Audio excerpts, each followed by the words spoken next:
My name is Dr. Iwa Salami, and I'm co-director of the Centre of FinTech at the University of East London. And you're listening to the Centre of FinTech podcast series. And today we're going to be discussing FinTech startups, opportunities, and risk. But before we delve into this topic, I'll tell you a bit about the Centre of FinTech. So the Centre of FinTech is a University of East London research and practice-based centre based at the Royal Dock School of Business and Law of the University of East London, and in collaboration with the School of Architecture, Computing and Engineering, also based at the University of East London. And the idea of the centre was to leverage expertise across the multidisciplinary area of FinTech, covering finance, technology, legal and regulatory dimensions of FinTech. And basically, the remit of our work includes research in all dimensions of FinTech, FinTech education, engagement with industry to build a pipeline of FinTech talents, engaging and leading in FinTech policy and regulatory work. And of course, as part of our public engagement work, we get to speak to industry players in the FinTech space. We get to speak to FinTech startups, incumbent financial institutions, sometimes regulators and policymakers, discussing topical issues in the space, and of course, further facilitating FinTech education through this medium. And today, I'm delighted to have Dr. Ritesh Jain join me to talk about this very pivotal subject of FinTech startups and FinTech startups opportunities and risk. And I'll just tell you a bit about the amazing profile of the guest that we have on the Centre of FinTech podcast series today. So Dr. Ritesh Jain is the co-founder of Infynit. He's an entrepreneurial technology leader, board advisor, startup founder, and a PhD, and has a PhD in payments innovation, open banking, and open finance. After leaving HSBC as a COO digital, Ritesh founded Infynit, harnessing his knowledge of and penchant for digital payments. And over the last 20 years, Ritesh has been at the forefront of the digital and payments industry, leading the future of Visa payments, introducing Apple Pay in Europe and the UK in particular. He has led the transformation across many global organizations. Ritesh's vast experience and expertise in the payments industry is now seeing him play critical advisory roles to many organizations, such as the G20 Initiative for Financial Inclusion, and he's a member there, Open Banking in EU and Africa, Harvard Business Review, payments regulators, and government bodies for their initiative in digital payments, social and financial inclusion. He's also a member of the MIT Global in Tech panel.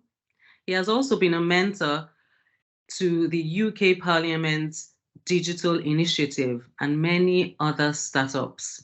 Ritesh is also an advisor and visiting lecturer to leading business schools and universities globally, apart from being a regular speaker, author, and strong advocate of diversity and inclusion.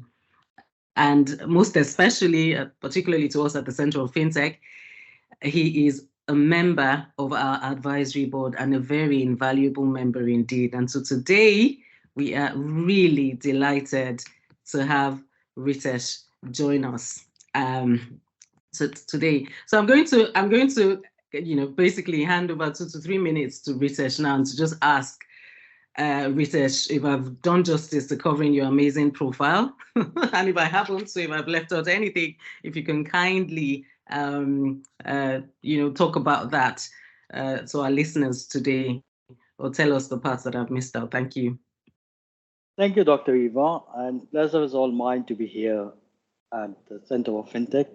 And as you know that since the time we started, we are pretty excited in terms of the kind of work that we are doing as well as we would like to do at the University of East London, specifically within the Centre of FinTech. So in terms of my introduction, you have said enough. And my background, it's pretty simple. I'm a technologist, love for payments as well as fintechs and financial services. But it's not limited to that. So I've got other interests in the startup space as well.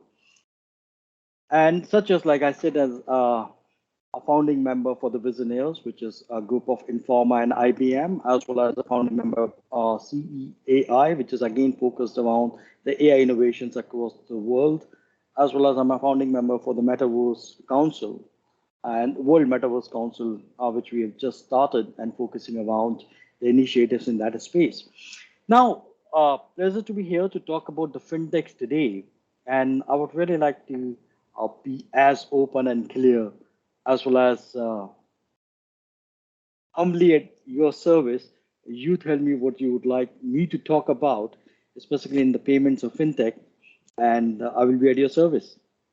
Brilliant. Thank you so much. But my first question, I think you've covered quite a bit of it already, is just for our listeners, some of who are students and who would also like to, build this pipeline of talent for particularly. If you could just kindly briefly tell us about your journey into the fintech space, very briefly, just as an introduction. So I come from the technology background. I'm a computer scientist first before anything else, and then did various things across the industry. And if I talk about like last 10, 12 years, have been completely focused around the fintechs and the payments. So in early days, I was leading the future of payments at Visa, multiple initiatives at Visa, and done various roles across the industry as well as a technologist. So it started with the Viva, which is Visa Europe rate applications. First, we were focusing around the FX rate applications, reducing the cost to our customers, lending up to introducing Apple Pay into the market. So got an opportunity to lead the initiatives like VEPTS, which is Visa Europe Payment Token Service. So the love for the payments have grown over the period of time. And I always say payments is there's no dull day in the payments landscape, as we all know. And fortunately enough to be involved in some of the global initiatives that we all know now, like UPI, which is Unified Payment Interface in India. So I was involved in the early consultations from 2014-15 onwards, which we introduced in 2016. And it doesn't need any introduction. It is one of the most robust payments infrastructure in the world, and which has influenced quite a lot of other payment infrastructure globally, like FedNow in US, which is an instant real payment system, which is just launched, as well as P27 in Nordics, which is a real-time cross-border payments. So these all are influenced by UPI, and fortunate enough to involved into UPI as well as in FedNow and P27 Nordics as well.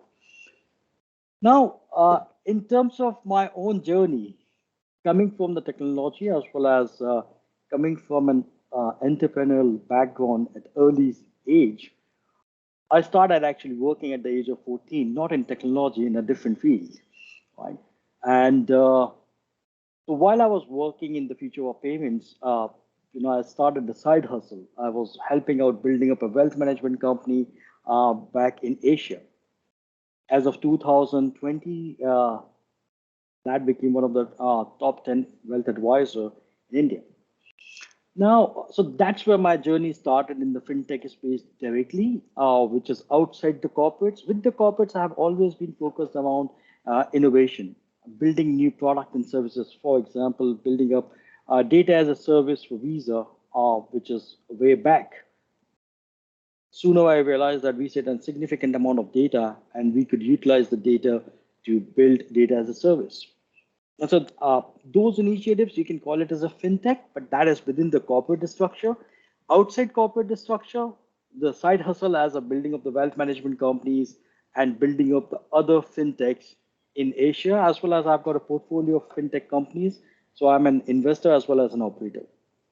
Brilliant. Well, thank you so much. There's a lot there. But one of the things I found quite intriguing and which speaks to the heart of the subject of fintech is to hear that you actually started as a computer scientist, which is very interesting. So, and that speaks to the heart of fintech, which is, like I said in my introduction, multidisciplinary. So we have the computer scientists, the finance, the business dimension of things, of course, the legal and regulatory dimensions that we're going to be speaking about. So I'll dive into our very first question, which is, why did the fintech industry attract so much interest, investment, and growth in the last 10 to 15 years, obviously including the period of the global financial crisis between 2008 and 2011? So it's a very interesting time that we go back to the financial crisis. We would like to forget that, but that has given a birth to the fintech industry as well. Fintechs were existing in a very nascent stage even before that, but it has grown up due to the financial crisis. So the financial crisis has created, there were multiple byproducts of the financial crisis. For example, people lost their jobs.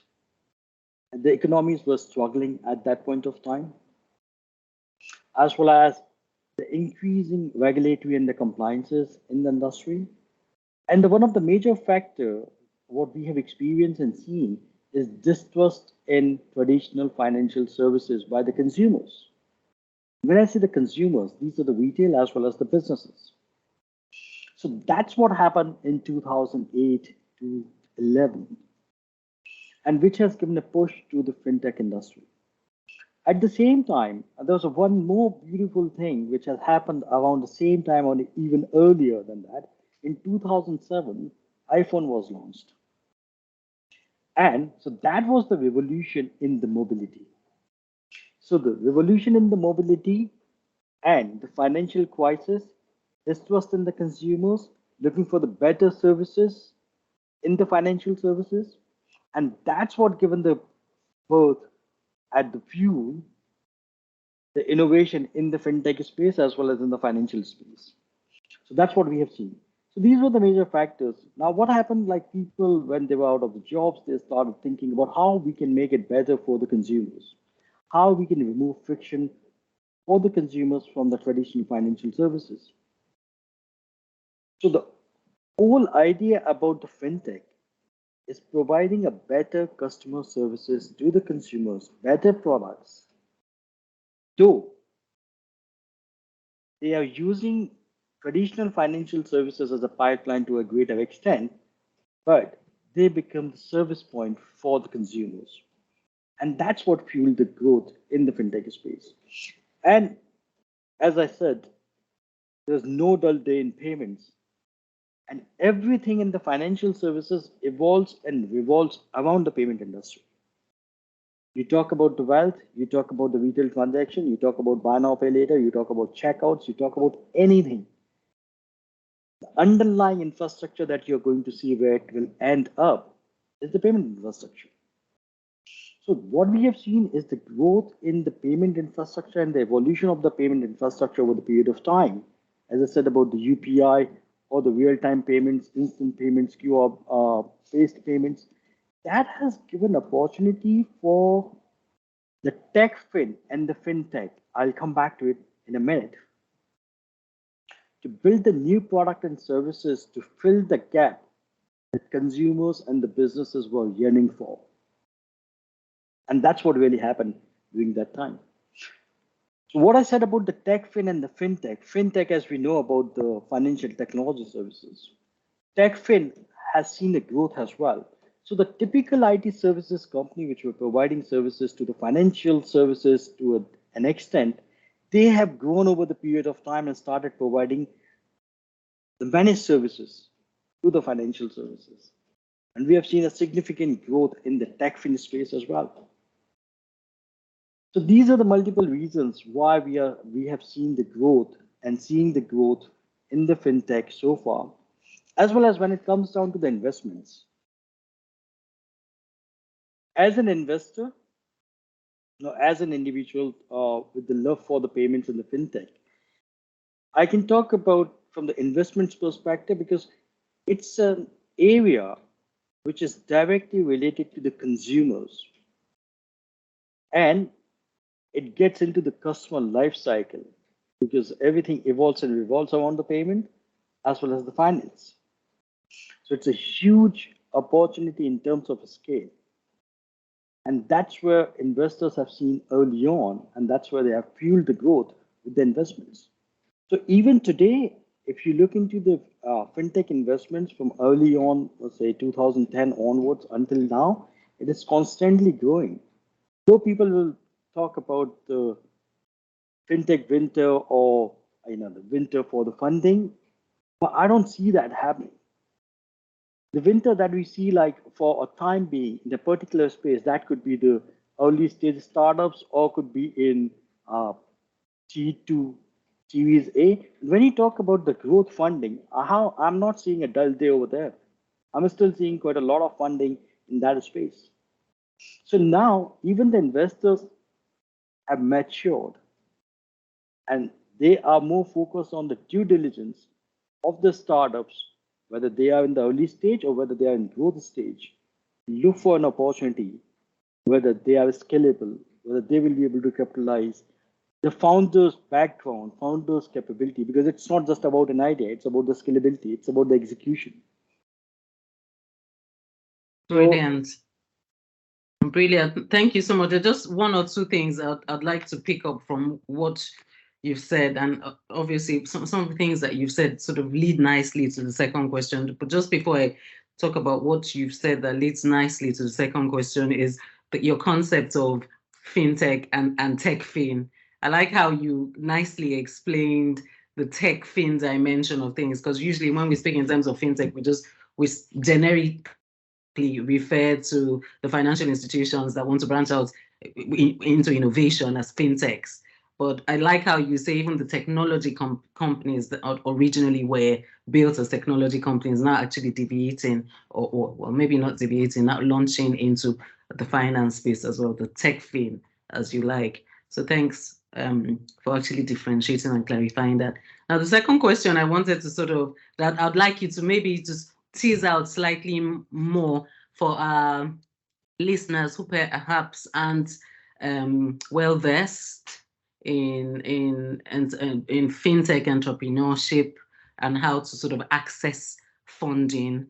It's just sort of to explain what you mean by the investments still exist, because sometimes, depending on who you're speaking to, people will tell you that there's a fintech winter and that investments are drying out in the space. Some would even go to the extent of saying actually people are leaving the fintech space. People that were in the fintech space are leaving because it's now becoming the funding and investments in the space is drying up. But you were onto something by saying actually you're not seeing that at all happening. I would just like you to break that down and just explain what is going on in that dimension in a way that listeners who read and hear about these things, can understand, if you like. Thank you. Well, I'll double click on that. So what I meant by the fintech funding and it's not drying up, market has seen significant growth in last 10, 12 years in terms of the fintech development, number of fintechs growing up in the market, as well as the investors have seen the growth with the fintechs. And they have all sorts of experience, right? Because what we see is the success. We don't see not so successful fintechs or the people. Now, what happened in the fintech space? It's about what an entrepreneur need, right? First, they need an environment like the ecosystem, so they can nurture their idea early on. They need access to the people to validate their idea as well. As we have seen early on, quite a lot of people have replicated the same model into different geographies and have seen a significant amount of success. But let's be realistic. Because of the growth in the last decade, now there's a lot more focus around the value. So if you have an idea which can create a value, you need to get this validated early on. And by the validation, I don't mean that you directly create the product and get into the market to the customer and validate. No, that means the dry validation, idea validations with the people within the industry and within the ecosystem as well. As well as what people really need to understand that fintechs come with quite a lot of responsibility and accountability as well. So the one of the aspect which I mentioned earlier about the fintech, techfin, and the greater aspect is regtech, the regulatory and the compliances. That plays a significant role in fintechs. So one with an idea need to be cautious about the regulatory and compliances, have understanding about it, because that could be a spanner in your whole plan. Validate your idea early on with experts from the industry. Nurture your idea. Build a team of the people, the like-minded people, that is most important. And when you are thinking about building a fintech, you need to be clear the product and the service that you're going to offer to the, whether it's B2C, B2B, or B2B2C, whether it's business to customer, business to business, or business to customer. Depends on whatever the product is. You need to be very clear on the value proposition, because when you go in front of the investor is going to validate your credibility in terms of the execution capability, whether you will be able to execute the product in the market, whether you will be able to build the product successfully, and you're not creating a value proposition which is too confusing. What I've seen often that people go overboard with the value proposition and the product creation, where they are building up a very heavy product. You don't need to start with that. You can just go ahead with a simple proposition and build on from there onwards with your traction, customer traction, and the customer adoption. So fail early, fail fast, and that is the mantra. But at the same time, you don't need to fail in the market. You can even fail at the initial stages itself. And by failing is not a wrong thing. It's a great thing, because ultimately you will learn. You can adapt. So that's what required in the fintech. And especially when you are looking for fintech funding, you need to associate with the right sort of network as well as the groups uh, and the founders, the VCs, the angel networks. So there are huge networks out there in the social media, like LinkedIn, can give you access to the angel investors. There are portals like PitchBooks and Vinos and others that can give you access to the angel investors, the VCs in a specific sector, the kind of deals that they are doing. So there's a lot more information in the material available today than it was 10 years back. Brilliant. Thank you so much. I like the idea of sort of validate, nurture, build a team, and have a clear product for entrepreneurs thinking to sort of start up in the space to be able to access investment. So brilliant. Thanks so much for that. But what are the risks? So you've spoken about the opportunities still existing if if you as a fintech startup approach things the right way. But what are the risks? And would you say that these risks have resulted in the decline or retreat amongst potential fintech startups? The risk in the fintech, it's about the first and foremost risk is the people and the regulatory compliances. The competition is another risk. But again, I thought, like, if somebody has built up something, doesn't mean that you can't build a better product than others. So the value proposition. So the major risk is around the people, availability of the right talent and the people in the space. People with the right experience and the knowledge around the regulatory and the compliances, because the regulatory, your fintechs, regardless of what product or services you're building, they will fall into the regulatory and compliances. Extent will depend on the kind of product or services that you will offer, but surely it will be in the regulatory regime. So understanding about the regulatory compliances, understanding about the technical infrastructure, understanding about your competition, understanding your customer, that is the key part. Often fintechs, where they go wrong is not understanding their customer and their requirements and limiting themselves. So understanding their customer early on, and segmenting them and prepare the right value proposition according to the different segments. The risk for the fintech is from the multiple aspects. The major risk is the investor, customer, and the compliances. And I can categorize that into the three parts. Now, RegTech is basically the regulatory technology. So the regulatory compliance is one of the major risks for the fintechs. Cybersecurity, like any other institution, cyber is under risk, which will fall under the regulatory compliances itself. So while somebody is building or even thinking about building a fintech product, they need to be cautious about the consumers, that what is the potential consumer and their segmentation. They need to be cautious about the data that they are going to capture on those consumers, because that will lead them for the regulatory and compliances. And utilizing the right products and the services from the regulatory and the compliances space, whether it is related to the KYC, AML, GDPR, or the variety of the cyber products. So while you are building up a fintech, you need to have the understanding, or the people who understand the technology very well. The people who understand the financial systems and the services very well, as well as people who understand the regulatory and the compliances. Because you might not need a license straightforward. Depends on the product or services that you're offering.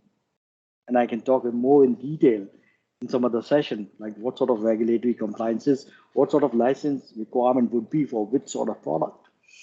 You might get away with being an account representative of one of the existing provider, but still you have got the accountability as well as responsibility for the data and the customer, and a lot more responsibility towards your investors as well. So there's a variety of the risk, as I said, about the consumers, investors, and the compliances.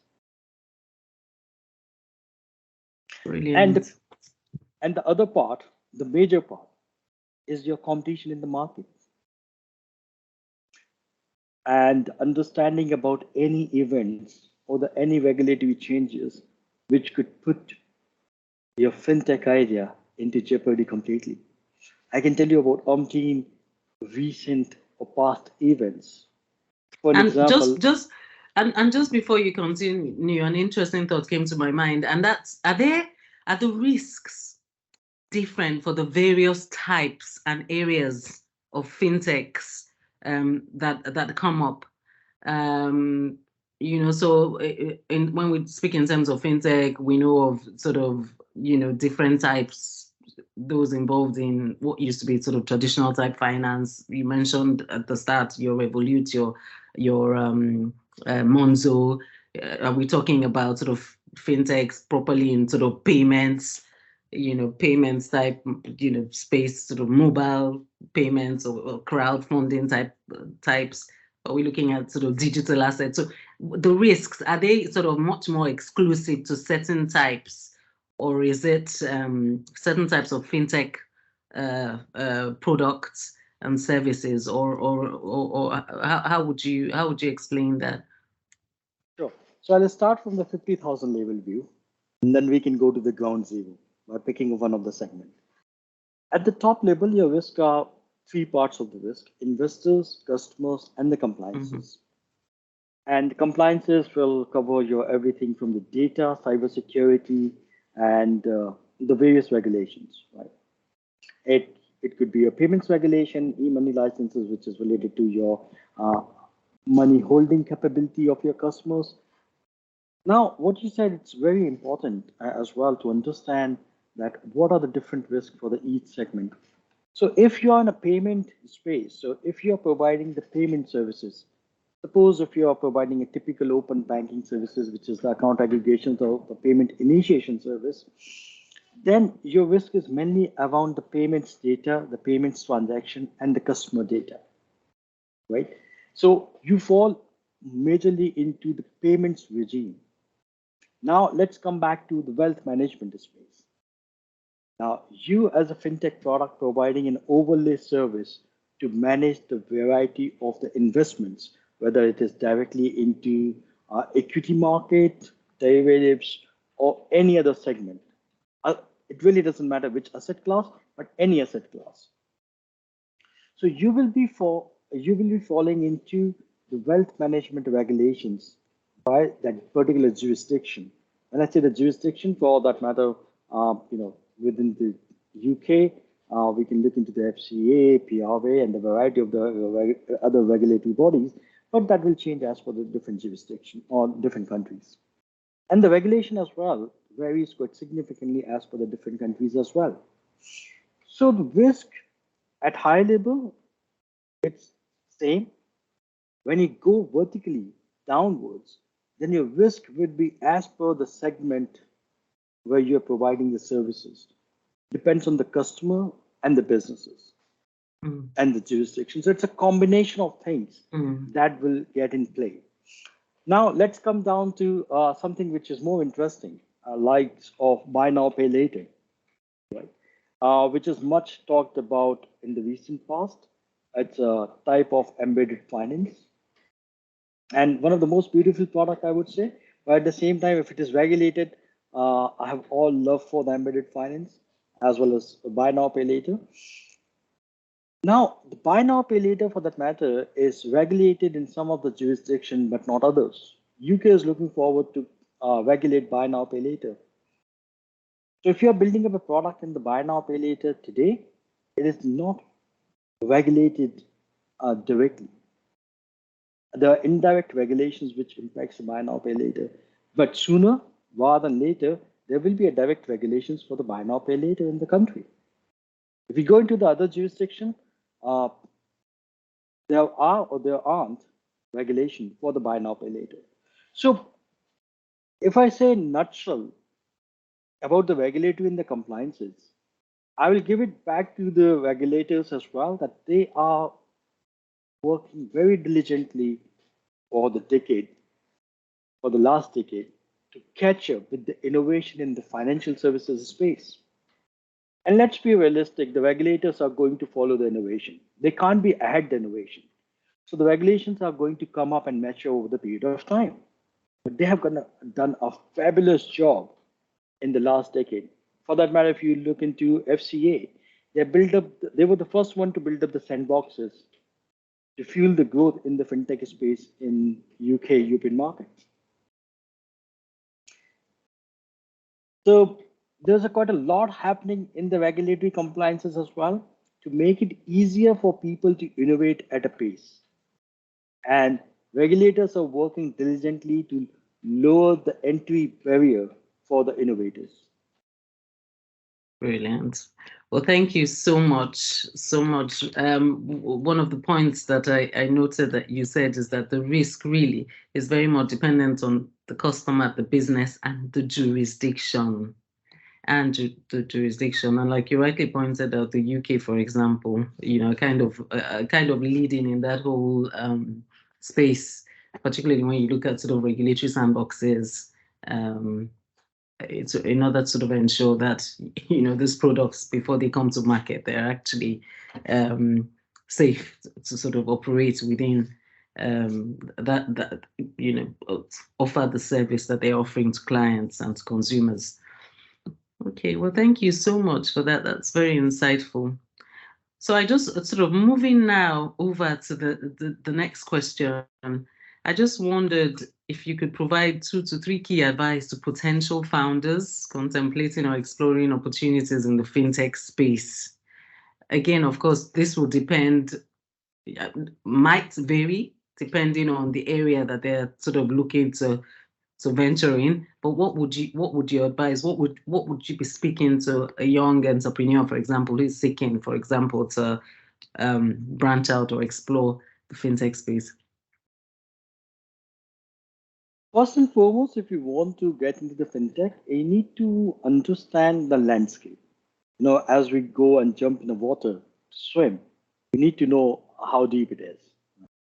And I'm not asking you to learn everything about the financial services, but at least understand the basics around it. And I would definitely recommend anybody who's getting into the fintech space, they need to have the understanding of the payments, a very primary requirement, because I will repeat myself again and reiterate, everything evolves and revolves around payments in the financial services. So you need to have the understanding about the payments and the transactions. You need to have understanding about the area where you would like to build product and service so that you can think very clearly and carefully about your product and its fitment with your customer. And you can jot down your target customers and their segment. So you need to have understanding about this space. You need to have understanding about the technology. Understanding about the technology, it doesn't mean that you need to be expert in the technology. You can definitely bring more people and build that camaraderie around you, where financial expert, technology expert, regulatory and the compliances. So you need to have a team which have combinedly, which have the understanding about each aspect. And the other thing which is really important is interact, talk, listen to the people in the sector. Interact more and more as much as possible. And I'm not asking you to go to every networking event, but what I meant, you can do that by sitting anywhere. Thankfully, we have social media today. You will find most of the fintech or all of the fintech expert on your LinkedIn. Learn what's happening in the sector. You need to have understanding about the current affairs, current event, as well as the landscape and the regulatory compliances which are in that landscape as well, and the upcoming ones, so that you do not fall in the trap. And build a trusted network with the people who are in the industry as well, so that you can get your ideas validated early on. And my advice would be just keep learning. The day you think that you know everything, I think it's the last day. You stop growing. You stop growing. So it's a constant learning. And as I said, there's no dull day in payments or the financial services. There's always so much happening. Like a couple of years, we were talking about the digital payments. We are talking about the embedded finance. We're looking into the opportunity for the metaverse now. We are looking into the digital assets. We're looking into the crypto space. We're looking into the new payment rails, which, especially from the Web3 perspective. So there's so much happening in the space. And when you talk about the white space in the sector, there's always going to be an opportunity. If you think it from the sustainable finance perspective, if you can consider this from the climate action perspective, you can build product and services around which people can correlate with the environment and with the finance. Because there's quite a lot of. Could I just pick up two things that you've mentioned there? Initially when you were talking about the advice that you'd be giving, part of the advice would include people that are thinking of starting up to engage with what is going on in the current affairs space, like what's happening. And just very closely linked with that, I just wondered, you mentioned in the sustainable space just a second ago, but I just wanted to link it with the UN SDG goals, just much more broadly now, maybe to provide a bit more context for fintech and the potential, the need, and the benefits of fintech. I just wondered if you just want to say a sentence or two around how fintech, and you've emphasized a lot around payments, how that could facilitate the UN SDG agenda ahead of 2030. It has direct impact, right? And I can tell you multiple initiatives in that space.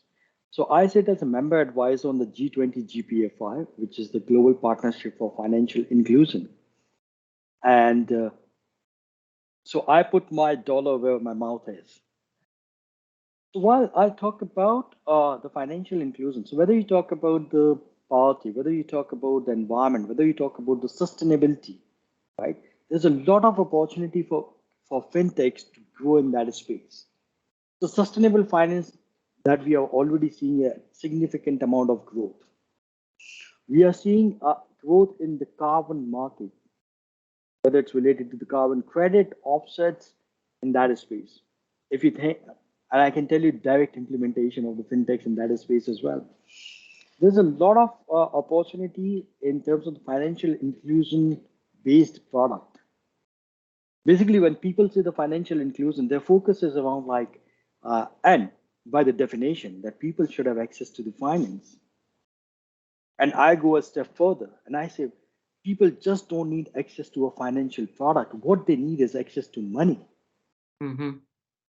So how you can get that to the people, how you can bring them into the mainstream finance.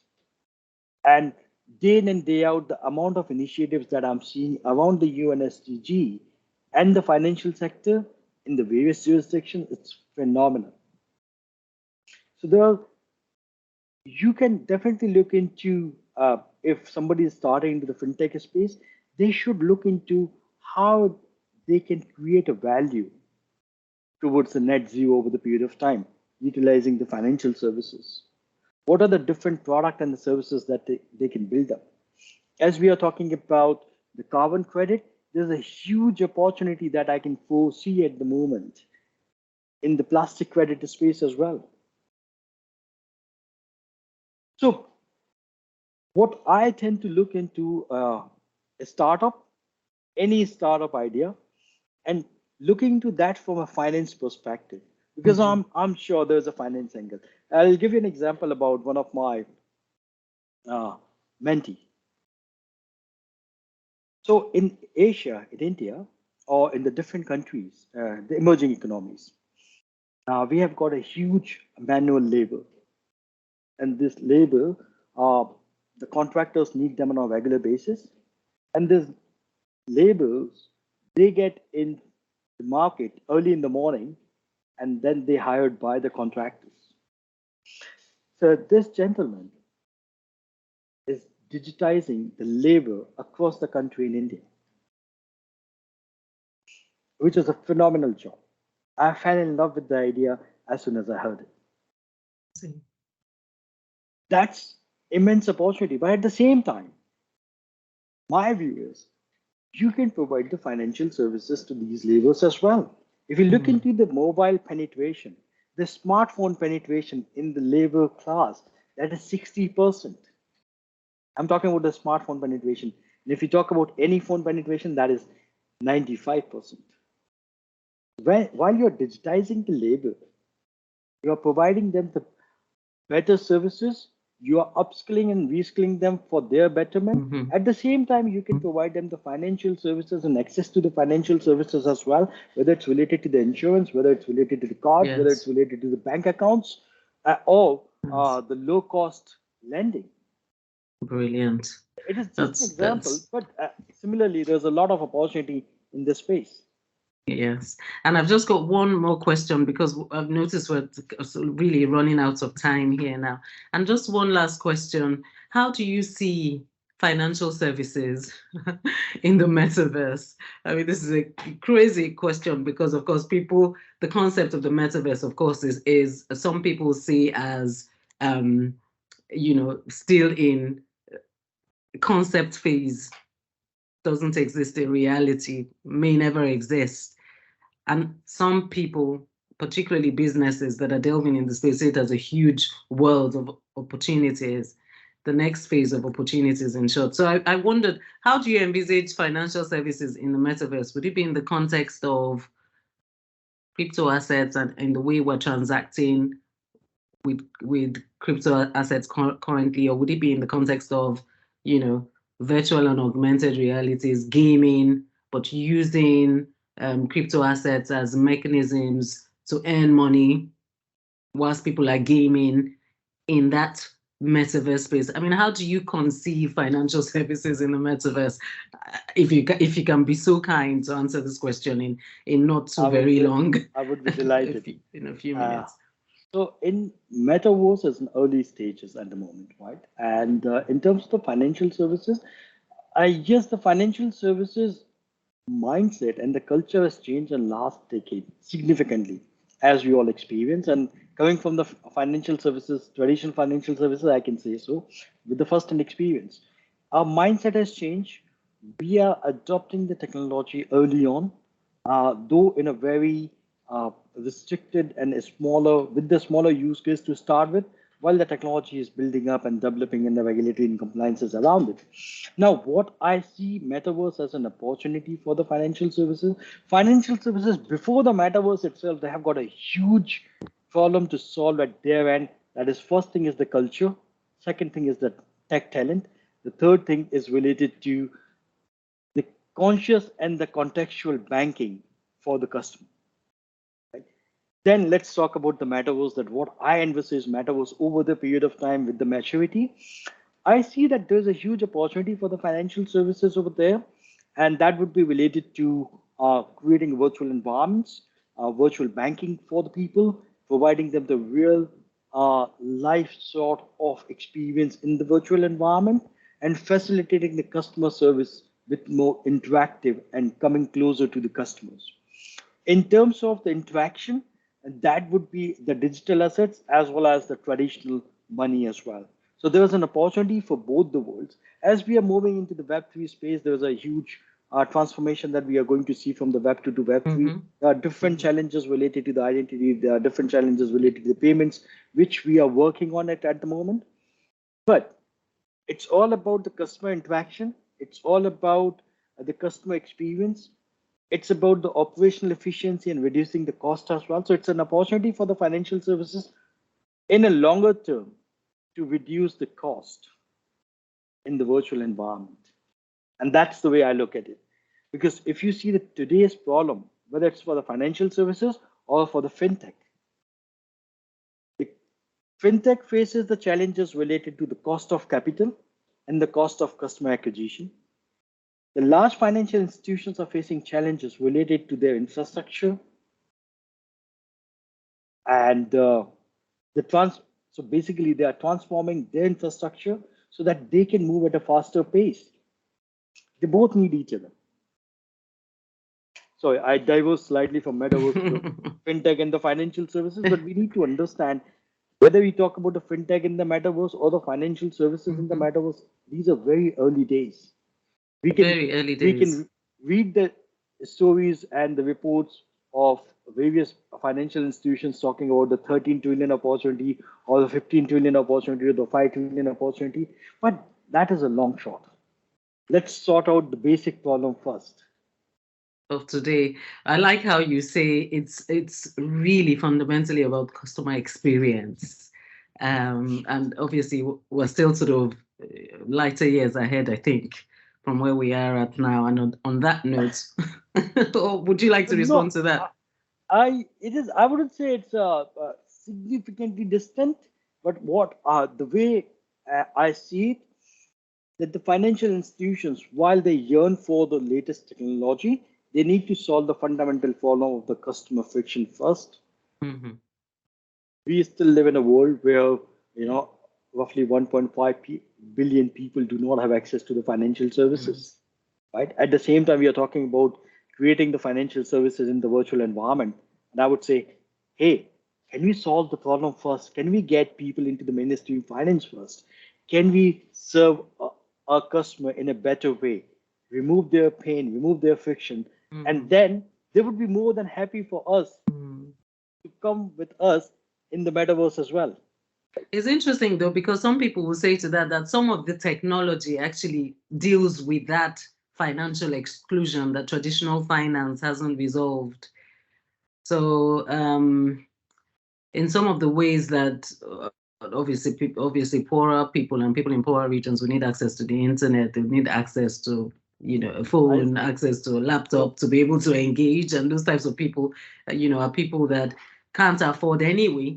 But some people would argue that in the way that the metaverse is conceived, it will give anybody that has access to these things the opportunity to actually overcome the obstacles that traditional finance actually presents. If the people have the fundamental challenge in the industry, what we have seen, or not just the industry, globally, the fundamental challenge is related to the infrastructure, the public policy. And when I look into the financial inclusion, right, people often say it's a financial services issue. No, it is not. The financial inclusion is a public policy challenge. for the various jurisdictions and the government, and they need to address it. It is not alone the financial services problem. Let's be realistic. The jurisdictions, the government, and the policy makers need to work on it diligently. That people have access to the identity, people have access to the basic services. So the financial services know that who they are, that they say they are. And I have to agree with that. Hence, the arguments around central bank digital currencies and the potential that can have to facilitate things like financial inclusion, and of course, then deal, with some of the issues still abounding around sort of using crypto assets to transact. So yes, I strongly accept and believe that it's a public policy issue that governments really should have as a keen agenda to deal with, rather than transferring that responsibility to financial institutions, who are businesses in any case. Yes.